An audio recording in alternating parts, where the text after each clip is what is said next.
Cocoa Pops have survived the call, but it's thought that their sugar content will be cut by 40%. Frosties packets will no longer contain free gifts aimed at children, as Kellogg's says that adults form the largest part of its UK market. Therefore GRRR own UPS. The news takes on an extra poignancy as we begin December. Ricicles are a staple of variety packs, the multipack selections of small boxes of cereal that are an odd but necessary Christmas breakfast staple. This year, thousands of 20, 30, and 40-somethings will rush down to breakfast on Christmas morning and pour milk over the dusty contents of a tiny box that seems to contain about 80% air, knowing that next year they will have to ladle sugar over the Rice Krispies, and it won't be the same, no matter what our mums say.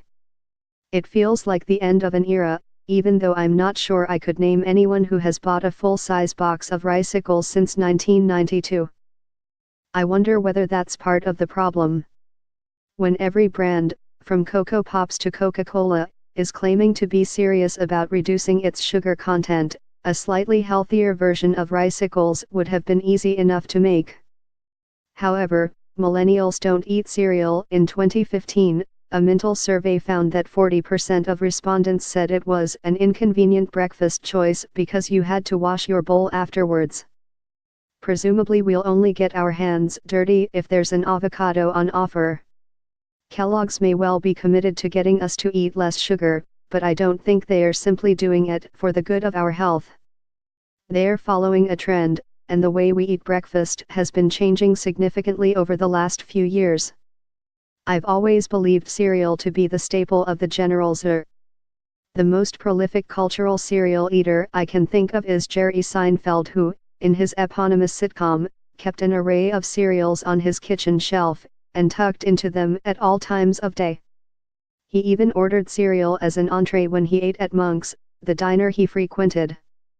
Cereal seemed to be the signature meal of the proud slacker, and its demise makes me wonder whether most millennials are a bit too earnest and sensible to really enjoy it. Wispa is a chocolate bar that has had more comebacks than the Rolling Stones. While the research might claim that we're too lazy to do our own washing up, my Instagram feed is packed with elaborate millennial meals.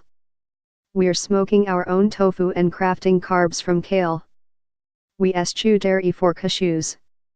Admittedly, we might be our own worst enemies when it comes to the ratio of deliciousness to effort expended, but when we've spent a whole day slogging our guts out milking nuts, we're not likely to tip the results over a bowl of sugar puffs, no matter how moreish they might be. Although precise definitions differ, broadly speaking, millennials are those people born between the early 1980s and the late 1990s. They are so called because they turned 18 in or after 2000.